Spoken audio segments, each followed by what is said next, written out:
जरा चुकीचे जरा बरोबर बोलू काही, चला दोस्त हो आयुष्यावर बोलू काही. सलील कुलकर्णी आणि संदीप खरे यांची ही कविता मी ऐकलेली आहे. तुम्ही ऐकली नसेल कदाचित तर नक्की ऐका. काय झालं, ही कविता का सांगतेय तर सकाळी असं म्हणजे कालच रात्री असं ठरवलं होतं की सकाळी आज मस्त फ्रेश 6 वाजता उठायचं, आवरायचं आणि फिरायला जायचं आहे. सगळे निरोगी जीवनाबद्दल सांगतात तर आपणही थोडी फिरायला सुरुवात केली पाहिजे ना, म्हणून गेले. जात असताना आजूबाजूला सगळं परिसर असा म्हणजे बरेच जण फिरायला आलेले होते कासारवाडी रोडला आणि इतका छान निसर्गरम्य वातावरणात मी पण फिरत होते. मस्त गरमाईच्या दिवसामध्ये म्हणजे उन्हाळ्याच्या दिवसामध्ये थंड हवेची झुळूक जाणवत होती आणि मन प्रसन्न होत होतं.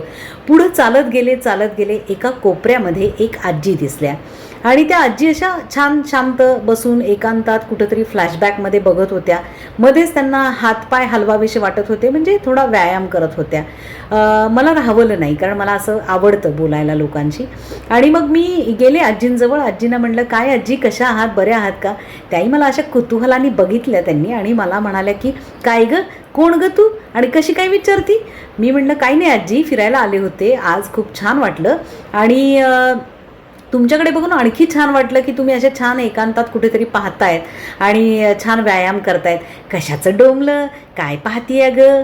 काही कंटाळा आला ना की मग निघून आले. काय करायचं, सुनेला वेळ नाही, लोकाला तर अजिबात वेळ नाही. नातवंड म्हणतात बंद कर अध्याय तुझा. लेकीला फोन करावा तर लेक म्हणते आई सकाळ सकाळ नको करू किरकिर काहीतरी. जावयाचा तर प्रश्नच येत नाही. मग अशा वेळेला काय करायचं? मग बसायचं कुठंतरी एकटंच आपलं ह्यांच्या आठवणी काढत. आणि खरंच का हो, हा मन हेलकावणारा प्रश्न होता त्यांचा. खरंच अशा आपल्या पार्टनरच्या आठवणी येतात का? आणि अशा वेळेला आपण त्यांच्याशी काही संवाद साधत नाहीत म्हणून ती माणसं एकांतात पडतात का? आणि मग अशा वेळेला काय करावं नेमकं?